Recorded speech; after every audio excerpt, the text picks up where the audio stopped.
It's been almost 17 years since the first Kingdom Hearts released for the PlayStation 2. While the series may go down in infamy for its, let's say, difficult-to-follow plot, you can't deny the impact it's had on its legions of fans. From its beautiful music, positive messaging about the importance of friendship, and the marrying of two huge franchises, Kingdom Hearts has been a mainstay in millions of people's lives for almost 2 decades. On the eve of the third game's launch and the final part of Sora's journey, we thought we'd take a look at how Square Enix and the House of Mouse joined forces to create such a beloved video game series. Welcome to the history of Kingdom Hearts.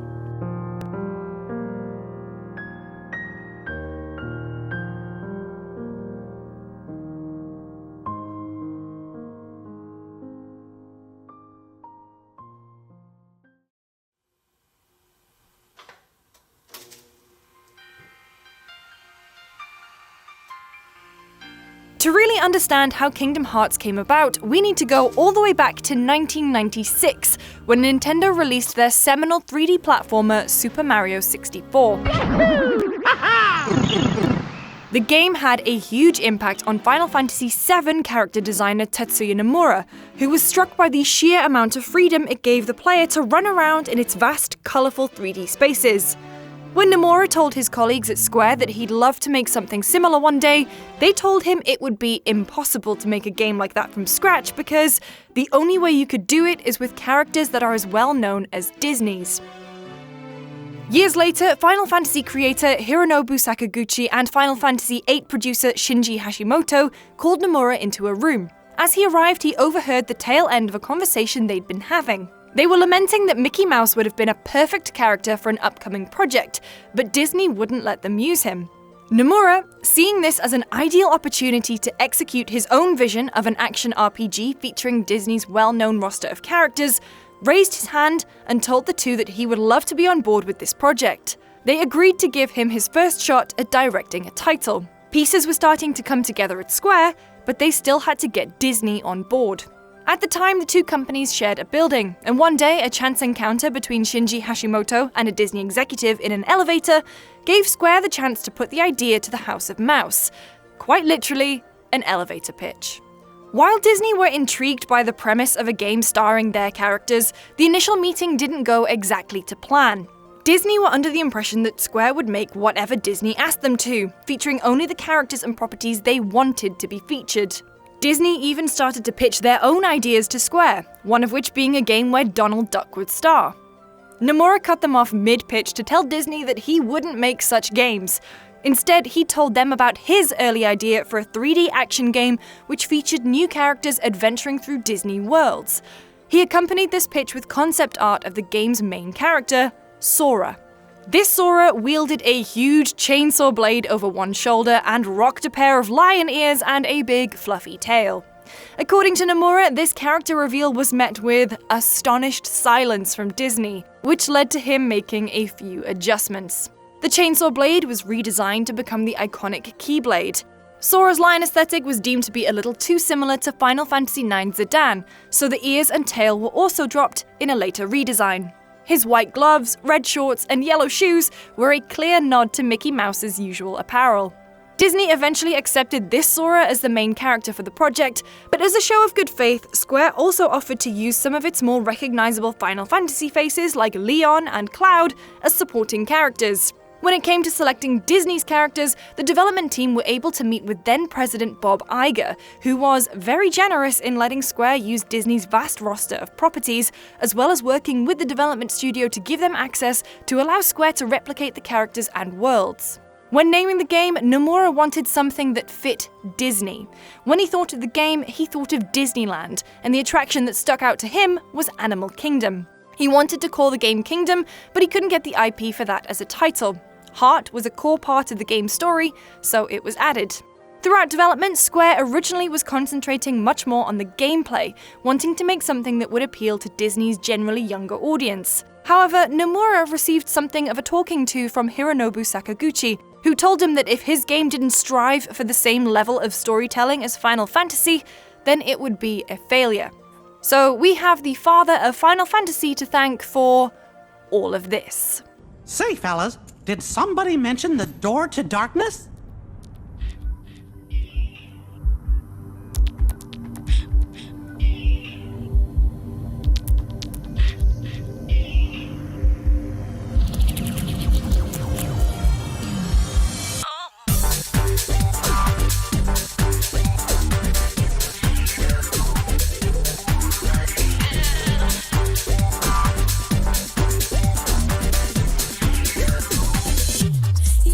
Now, this video isn't going to go into the real nitty-gritty of the Kingdom Hearts story because, well, we'd be here all week. But in a nutshell, Sora's homeland, Destiny Islands, is attacked by an enemy called the Heartless.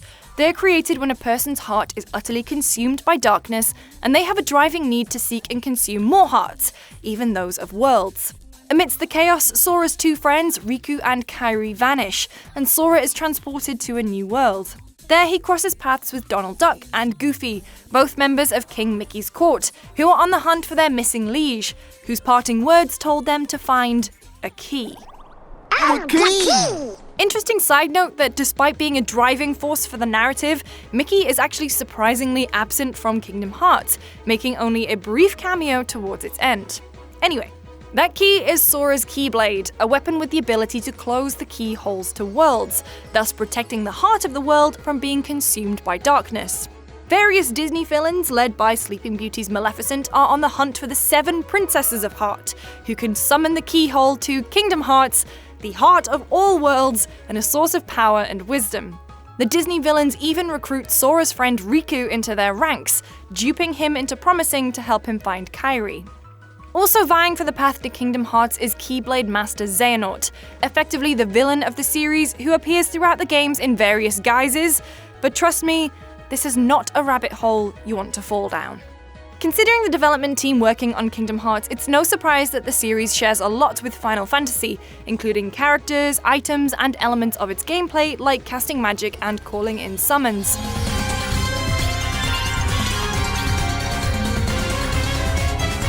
Its biggest departure is that Kingdom Hearts plays much more like a hack and slash. In fact, a lot of the team had never worked on an action game of Kingdom Hearts' ilk, and Nomura himself said there were some really dark moments during development. In the game, you play as Sora, without his lion tail, backed up by an AI-controlled Donald and Goofy, but in certain worlds, you can swap them out for someone more local, like say Aladdin in Agrabah. It features an experience points-based leveling system, and players could customize how they leveled by choosing from various options at the beginning of the game. Sora and company can travel to a number of Disney worlds, including Deep Jungle from Tarzan, Halloween Town, Olympus Coliseum, and the 100-Acre Wood. There were also some original worlds like Sora's homeworld of Destiny Islands and Traverse Town. To travel between them, you can build and board the Gummy Ship and fly along the route to each world, attacking Heartless as you go. As well as having access to Disney worlds and characters, Kingdom Hearts used a lot of the original Disney voice actors. Catherine Beaumont, who voiced Alice from Alice in Wonderland in the 1951 movie, reprised her role for the 2002 game. Other famous names in Kingdom Hearts include hero star Hayden Panettiere as Kairi, Haley Joel Osment as Sora. Veteran actors like Leonard Nimoy and Christopher Lee would appear in later games. And for some reason, Lance Bass from NSYNC played Sephiroth, which is mad. No more games.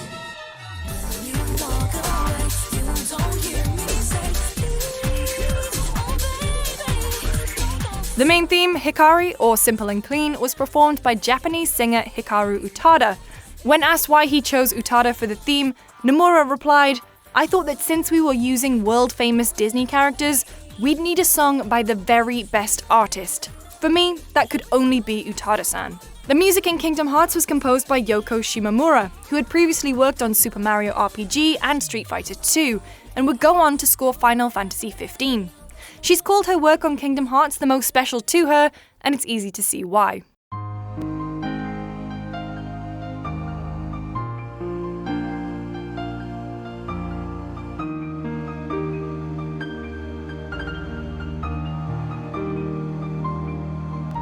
Kingdom Hearts released in 2002 to positive reviews. GameSpot gave it an 8.2 out of 10, praising the huge boss battles and the way the game successfully married the spirit of Square and Disney together.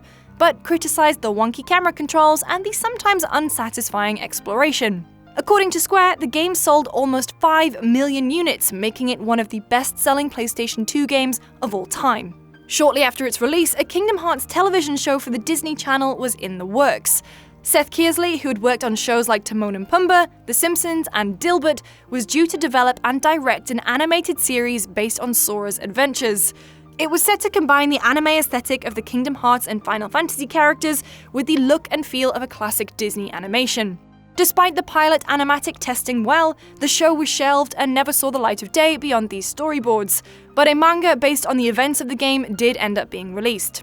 Less than a year after the game launched, Square released Kingdom Hearts Final Mix in Japan, which featured a new difficulty level, gameplay tweaks, new weapons, enemies, and cutscenes. We didn't actually see it here in the West until it was released as part of Kingdom Hearts HD 1.5 Remix for PlayStation 3 over 10 years later. For the HD remake, it wasn't as simple as simply porting the game to a new console, because the game data for the original had been lost, and so most of the graphics had to be completely remade and the music re-recorded.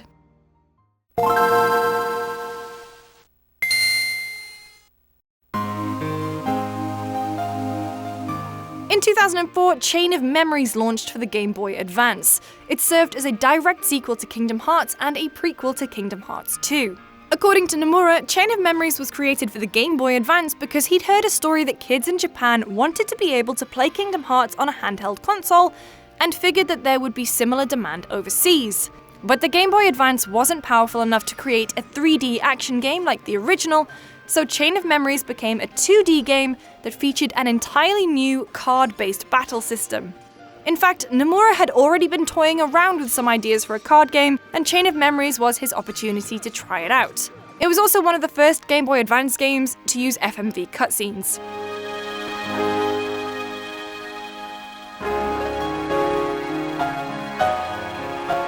Chain of Memories followed Sora, Donald, Goofy, and Jiminy Cricket as they searched for Riku and King Mickey in Castle Oblivion, the stronghold of a mysterious group known as Organization 13. Now, Organization 13 are made up of nobodies, we'll get onto that later, who are looking to reclaim their hearts. Upon entering the castle, all of the heroes' fighting and magical abilities are lost, but they're able to visit worlds and levels using cards made up from Sora's memories. Sora discovers that a girl named Naminé was being coerced into manipulating his memories by a rogue member of Organization 13. Sora agrees to go into a deep sleep so that Naminé can rebuild his old memories. Upon completing the game, there was a second storyline where you can play as Sora's friend Riku as he battles through the castle's dungeons. Chain of Memories was critically well received, and the game eventually went on to sell over 1.5 million units. It was remade for the PS2 in 2007 in Japan and was bundled with copies of Kingdom Hearts 2 Final Mix, eventually being released as a standalone game in North America in 2008. In 2004, a spin-off Kingdom Hearts mobile game was released for Verizon's Vcast, a subscription service that allowed for access to and rapid downloads of videos, MP3s, and games over a 3G connection. Kingdom Hearts Vcast is considered to be non-canon because it wasn't made by Square Enix, and has no ties to the events of the main series, but it features some familiar characters such as Maleficent and Jafar. It also added new characters like Swordman Parrot, who has never appeared in another Kingdom Hearts game since. Widely considered to be lost to the ages, in 2016, Wedge, a member of the 4chan Kingdom Hearts community, discovered the very first chapter of the game on an old mobile phone and uploaded it to the web.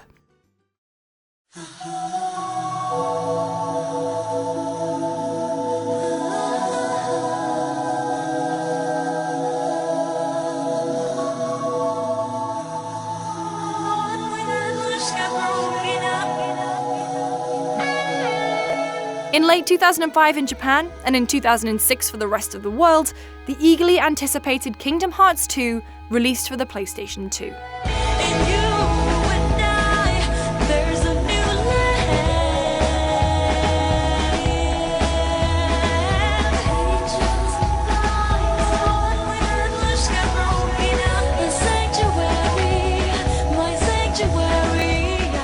Instead of playing as Sora, who at this point in the story was in a deep sleep as Naminé rebuilt his memories, we began the game as Roxas, an ordinary kid on summer break who just wants to hang out with his friends. But it turns out that Roxas is actually Sora's nobody. Now, a nobody is formed when a strong-willed individual loses their heart. Roxas was formed at the end of Kingdom Hearts when Sora gave up his heart to save Kairi.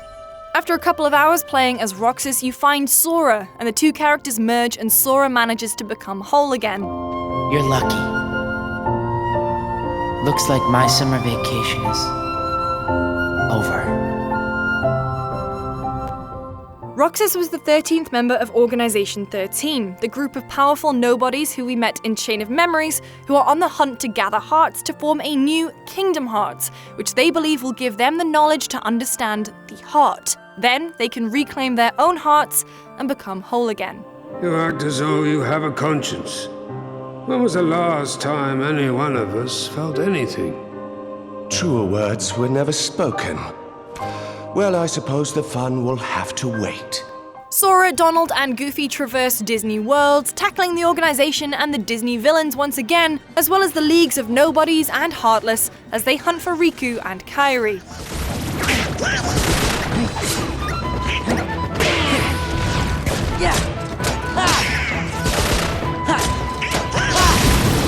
Square Enix began preliminary work on Kingdom Hearts 2 after they shipped Kingdom Hearts Final Mix, but development slowed while they awaited sign-off from Disney for one key aspect of the game, which was making sure that Mickey Mouse got a bunch more screen time.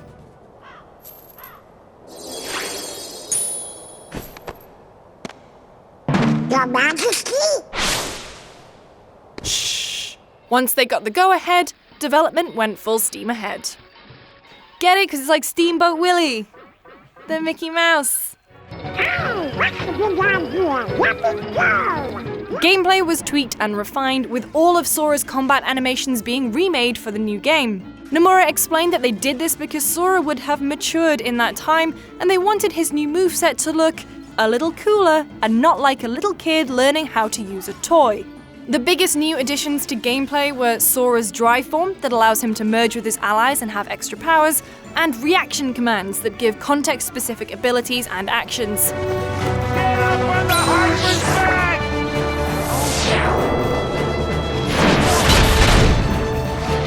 Square also improved the camera controls, which many players had problems with in the first game. The gummy ship was tweaked, according to Nomura, to give a little bit more story, making it feel more like a Disney park ride that has some purpose, rather than just simply being a way to get from A to B. In Kingdom Hearts 2, we travel to bold new worlds, including Pirates of the Caribbean, the Lion King's Pride Lands, and space paranoids from Tron. Many familiar worlds also return, including Halloween Town and the 100-Acre Wood. Atlantica definitely had some big changes. Spin this way, we'll dance and we'll play. Now it's very easy, come on in, just take a chance and shake a thing. Watch the stage now! Oh, exciting! See the sign, can you reach it in time? And tap, tap, tap. What a song. Kingdom Hearts 2 received highly positive reviews, with critics praising the cameos from Disney characters and improvements to gameplay, in particular, the fix to the camera. It tied with Resident Evil 4 as Famitsu's Game of the Year, and was the second best-selling game on any console in 2006. By the end of 2007, it had shipped over 4 million copies. Kingdom Hearts 2 Final Mix was released in Japan in 2007. Once again, it came with new cutscenes, gameplay tweaks, including a new drive form, and a harder difficulty mode. With such critical and commercial success, everyone's eyes were on Square Enix to hurry up and release the sequel. But it wasn't going to be quite that straightforward. Nomura had some experimenting to do on handheld consoles first.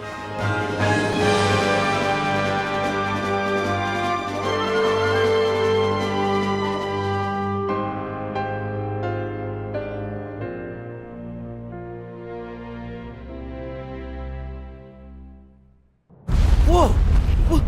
What now?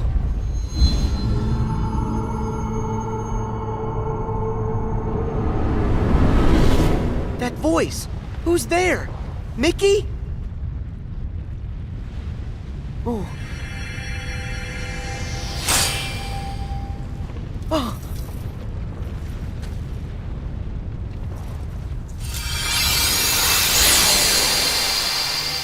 Kingdom Hearts Coded is an episodic mobile spin-off that was released between 2008 and 2010. Taking place just after the events of Kingdom Hearts 2, it follows the gang as they try to uncover the meaning of a mysterious note left in Jiminy Cricket's journal. King Mickey digitizes the journal to try to uncover more, but there are bugs in the finished product. King Mickey creates a digital Sora to fix the bugs and get to the bottom of the mystery. Coded's gameplay features a mix of platforming, puzzle solving, and the hack-and-slash combat from previous games in the series. Originally, it was a Japanese-only release, but it was remade for the Nintendo DS and made available in North America and Europe for the first time in 2011 under the name Kingdom Hearts Recoded. This new version featured changes to gameplay, leveling, and new cutscenes. Upon release, it was praised for its graphics and the variation in its gameplay, but criticized for its tepid narrative. It was also added to the 2.5 Remix collection as a 3-hour-long cinematic. Square couldn't add the game in a playable format to the collection as it would require a full remake, but instead added almost 2 hours of new cutscenes in order to give the viewer the whole story. I have the Keyblade again. I'm gonna help you find a way back. It's time to reset, or do you just want to try your new power, Sora? Huh? Well, maybe just a little. Another foray for the series on mobile was Kingdom Hearts Mobile, which launched in 2008. It was a social network for Kingdom Hearts fans where they could play minigames, download wallpapers, and dress up their avatars inside a location called the Avatar Kingdom. Whenever players completed an episode of Kingdom Hearts Coded, they would unlock new items in mobile. If the adorable art style looks familiar, it's because the artist and designer Monster Octopus worked on Kingdom Hearts Mobile, as well as Theatrhythm Final Fantasy. Kingdom Hearts Mobile never released outside of Japan and was shut down in 2013. Today makes 255. What's that about? It's been that many days since I first joined the organization. Man, time flies. So, you got the number memorized, do you? Set between 1 and 2 and running alongside Chain of Memories, Kingdom Hearts 358 over 2 days has you play as Roxas once again. In this game, you follow him as he joins Organization 13 and starts to go on various missions with its members, including number 14, Xion, a replica of Roxas created from Sora's memories. Although it was released on the Nintendo DS, 358 over 2 doesn't really make any use of the system's touchscreen. In fact, you can complete the whole thing without using the stylus at all. For the first time in the series, it featured a multiplayer mode, and you could use the touchscreen to chat with fellow players. Up to 4 could play together, each as one of the members of Organization 13, meaning that everyone would play with different weapons and abilities. You could also choose to do these missions solo with AI companions. A Match 3 Flash game called Kingdom Hearts Magical Puzzle Clash was released onto the Disney website to promote the game. 358 over 2 days sold over 1.2 million units and was the 12th best-selling game in Japan that year. It was considered for a full remake like Chain of Memories to put it on home consoles, but instead was turned into a long cinematic like Coded. It was included in Kingdom Hearts HD 1.5 Remix.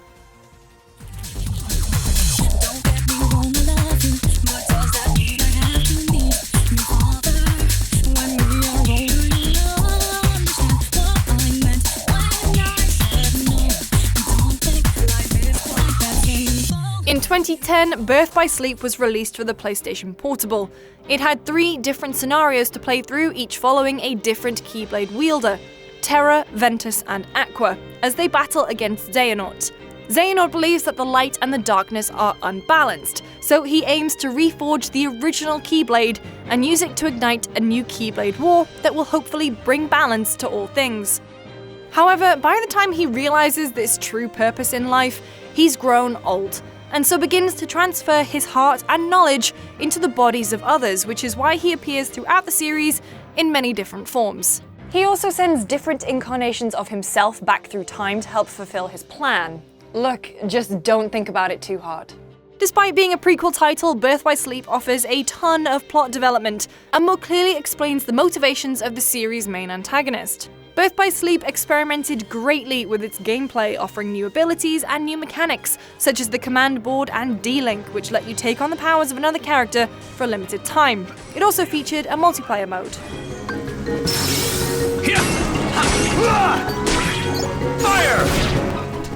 Birth by Sleep received mainly positive reviews and ended up selling over 1 million units. GameSpot's Kevin Van Ord praised the switch-up of the combat and of course the over-the-top boss fights, but criticized the repetitive nature of the game.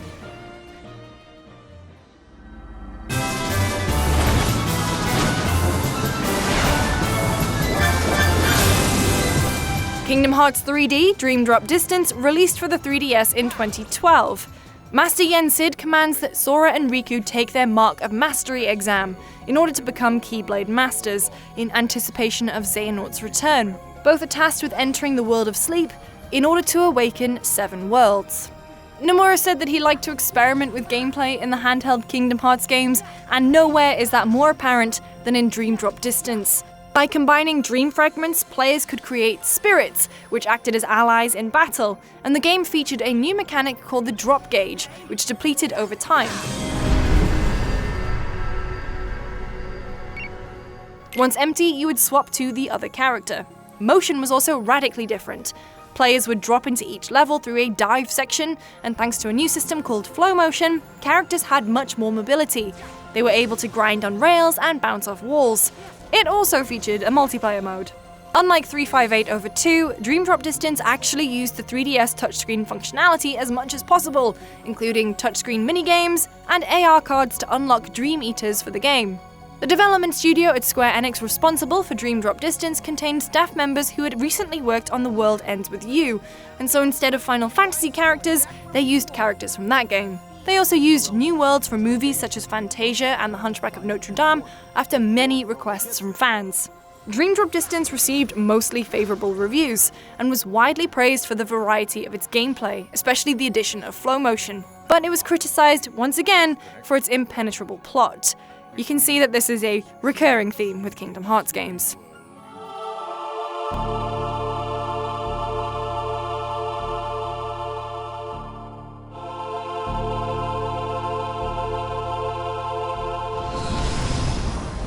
Kingdom Hearts Key was a free-to-play browser game released in 2013. It was set over 100 years before the events of Kingdom Hearts in the run-up to the Keyblade War. The player can customize their own avatar and choose one of 5 factions to join, each run by a different Keyblade Master known as a foreteller, who's trying to prevent the world's destruction as foretold by an ancient prophecy. They're doing this by vying for control of the light in the world. Key had a cute art style reminiscent of Kingdom Hearts Mobile, and as players would be using a mouse instead of a controller, its combat was mostly card-based. The PC version of the game was shuttered in 2016, but a version was released on mobile as Kingdom Hearts Unchained Key in 2015 in Japan, with a worldwide release the following year. The mobile game was later rebranded as Kingdom Hearts Union Cross. A 60-minute movie called Kingdom Hearts Key Back Cover was released as a part of Kingdom Hearts HD 2.8 Final Chapter Prologue, and helped explain the actions of the foretellers.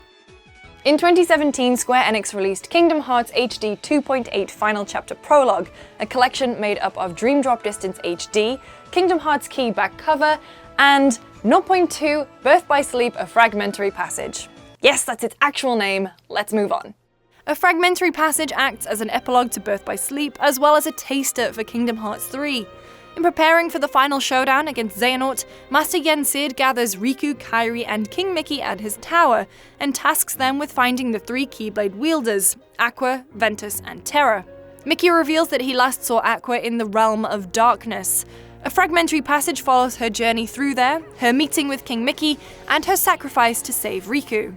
A fragmentary passage has a relatively short 3-hour running time, but it has a ton of collectibles for you to run around and find. The gameplay is more in line with what we can expect from Kingdom Hearts 3. In a fragmentary passage, we're playing as Aqua once again, but we don't have the command deck from Birth by Sleep, and Aqua's spells are more similar to Sora's. It was also made on Unreal Engine 4, as a taster of what 3 would look like. In GameSpot's review, we called it the best Kingdom Hearts has ever looked. Yep. Fire!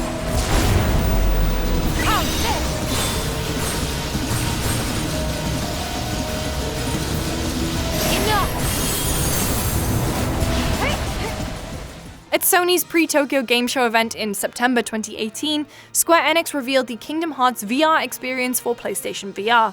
a 10-minute interactive music video featuring key scenes and music from the series.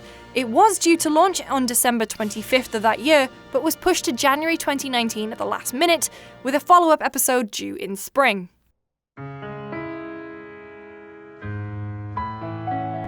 And now, almost 17 years since the launch of the first game, Kingdom Hearts 3 is finally upon us. It was unveiled at Sony's E3 press conference in 2013 and will be the first in the franchise to appear on Xbox. However, after the event, Nomura himself said that he believed the game had been revealed far too early. Development had only just begun on the game using Square Enix's internal Luminous engine. In 2014, a decision was made by higher-ups at Square to switch to Epic's Unreal Engine 4, meaning that Nomura and the team had to redo about a year's worth of work. Picking up after the end of Dream Drop Distance, Kingdom Hearts 3 will see the final showdown between Sora and Xehanort, as the former attempts to stop the latter from balancing the light and the darkness. Mickey and Riku are on the search for previous Keyblade wielders, Aqua, Terra, and Ventus, while Sora, Donald, and Goofy are on the hunt for 7 Guardians of Light and the key to return hearts. They'll travel across a number of returning Disney worlds, such as the 100-Acre Wood, the Caribbean, and Mount Olympus, as well as new ones from more recent movies like San Francisco and Frozen's Arendelle. Over the past 15 years, Disney has made a number of acquisitions that could add even more worlds to Kingdom Hearts. While Star Wars and Marvel Heroes weren't available for Kingdom Hearts 3 because they were under a different company within Disney, Square were able to use Pixar characters and worlds. And it's just as well, because speaking to Edge magazine, Nomura revealed that he wouldn't have made Kingdom Hearts 3 if he wasn't able to use Pixar. The first of the Pixar worlds to be revealed was Toy Box, a Toy Story world revealed at D23 in 2017. But this actually wouldn't be the first time that Woody and Buzz have appeared in a Kingdom Hearts game. Models for both characters were found in the code for 2007's Kingdom Hearts 2 Final Mix, presumably to be added to the game as bonus content to celebrate Disney's recent purchase of Pixar. Back off! There!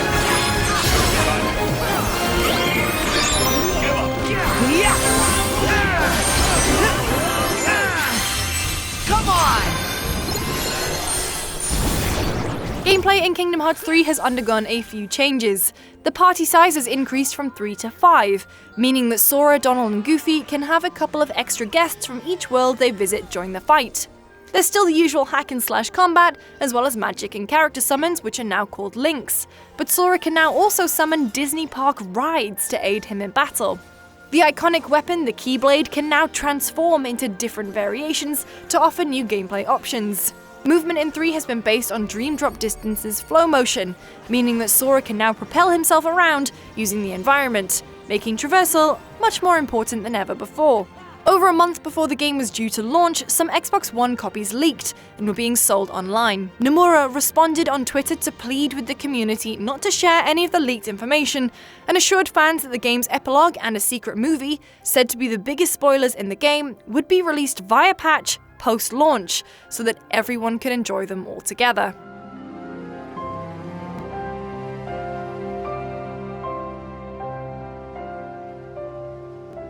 Kingdom Hearts means so much to so many people. After all, many of its fans have quite literally grown up with the games and with Sora as a character, myself included. It's very surreal to me that after so long, we're finally going to be able to play the final part of his journey. Here's hoping the wait was worth every minute. Thank you so much for watching this episode of History Of, and a very special thank you to KHinsider.com, which has been an incredible source of information. Now, I touched on the story a bit, I didn't go into too much detail, but if you want a full recap on the events of Kingdom Hearts, then make sure to check out Steve's piece on GameSpot.com. We'll link it in the description below. Thanks again for watching, and we'll see you next time.